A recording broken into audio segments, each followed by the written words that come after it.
A lot of you are probably wondering why my channel is titled Termitophiles.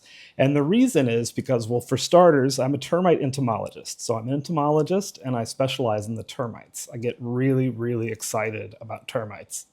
The second of all, I chose it because it's a homonym of a very real group of animals called termitophiles. A termitophile is an organism that lives in close association with the termites. Ants have their own. They're called myrmecophiles, and these are other insects which live in close association with ants. Most termitophiles are beetles, though they don't necessarily have to be beetles, but there's a large group of beetles that specialize in the termites. And this video I took a long time, and it's an example of a little horseshoe crab-shaped beetle, which I found living in close association with a native subterranean termite here in Florida. Okay, so here is a bee that lives in close association with termites. So the vast majority of the termitophiles are other insects. However, there are vertebrate termitophiles that you can find throughout the tropics.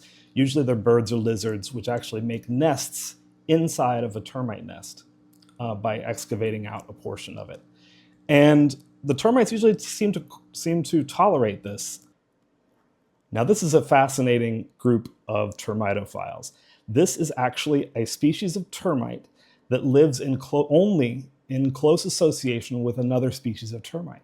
So they actually populate the nest of a different species of termite.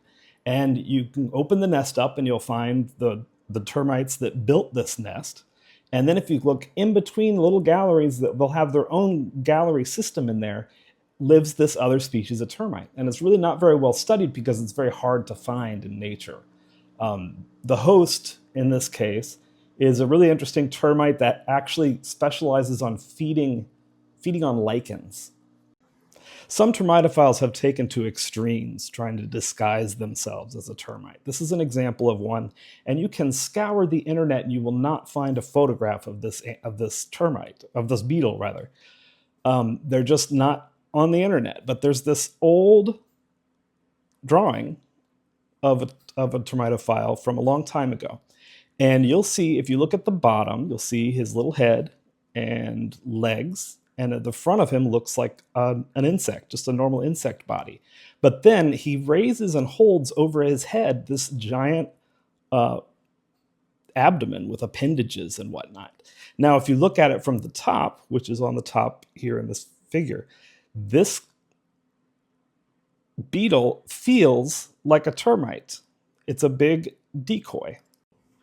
So the majority of the termitophiles probably do incorporate this odor that makes them smell like a termite, because termites live in the dark. And remember, termites don't have eyes. Worker termites have lost their eyes, like a cave salamander. They don't have eyes anymore. And so their entire world is tactile and the sense of smell. And so they'll go through and they'll feel these invaders, and they feel and smell like a termite, so they're completely ignored. And so they live in and amongst these termites. What we don't know. So we really don't know very much at all about termitophiles, and that's because they're just not generally well studied. The termites themselves are not very well studied either, but so a parasite against them is going to be big. So a possibility is that they live within this nest and they're feeding on the young of the termite colony. That would be a parasitic relationship. So the termitophile is actually living off the resources of the termites themselves. There also is a scenario where they're not eating nymphs. They're actually just eating something else, and they live in the termite nest just for protection against predation. And finally, there are probably countless species of termitophile that have not been described by science.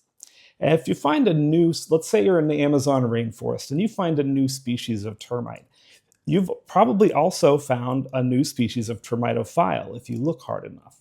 You've also found a lot of protists and bacteria in the gut of that new species of termite, which are undescribed by science.